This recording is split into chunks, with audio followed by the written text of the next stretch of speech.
Bonjour, je suis Laurent Savard, comédien, humoriste et papa d'un enfant autiste. Enfin, un enfant devenu grand, un ado. Mais aujourd'hui, je ne suis pas là pour vous faire rire. Non, non, non.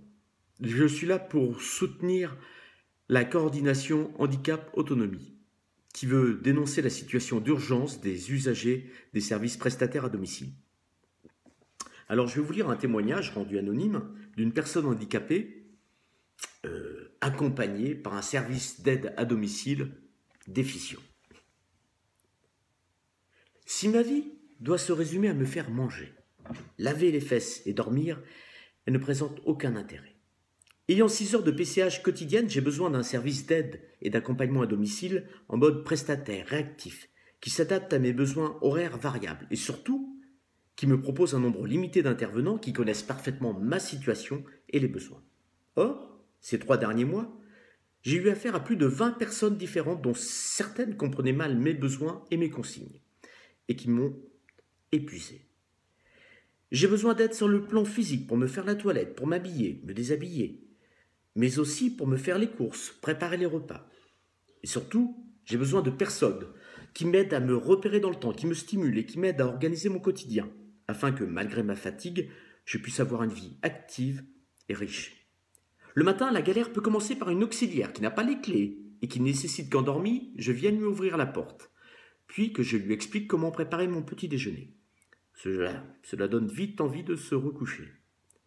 Puis, ça continue par la mise des bas de contention, opération extrêmement douloureuse, pour laquelle il est assez facile de montrer comment faire, mais beaucoup moins d'expliquer clairement. Alors si la personne ne pige pas rapidement, qu'elle me fait mal, je peux vite m'emporter. Pour la toilette et l'habillage, j'ai mes propres méthodes, toujours pour éviter de trop me faire mal. Et là aussi, expliquer avec des mots ce que je ne peux pas montrer par moi-même devient vite insupportable. Par la faute d'intervenants inhabituels, ces dernières semaines, j'ai plusieurs fois oublié de prendre mes médicaments. Mon courrier a été oublié pendant plus d'une semaine dans ma boîte aux lettres, et l'autre jour, l'auxiliaire a oublié de m'habiller en partant. Résultat, panique au moment de partir.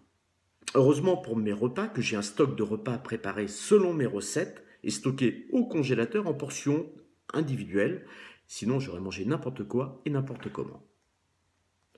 Et parce que je ne suis pas en capacité d'entretenir mon logement, ni mon linge, ni de refaire mon lit, je fais bien évidemment appel à mes auxiliaires de vie pour tout cela.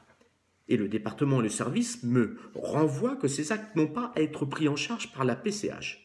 J'attends toujours qu'on m'explique comment me faire la toilette avec du linge que l'on ne nettoie jamais et comment me faire manger si l'on ne fait pas les courses ni prépare les repas.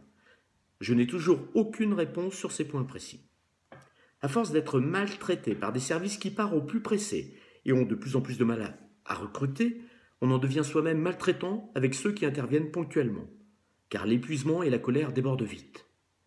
Services qui embauchent n'importe qui et qui font fuir les bons éléments, en les rappelant sur leur jour de congé pour les faire travailler et en les culpabilisant sur le fait que Madame Untel n'aura personne s'ils ne viennent pas. Services qui font intervenir les mêmes personnes très tôt le matin et très tard le soir, conduisant les personnels aussi à l'épuisement.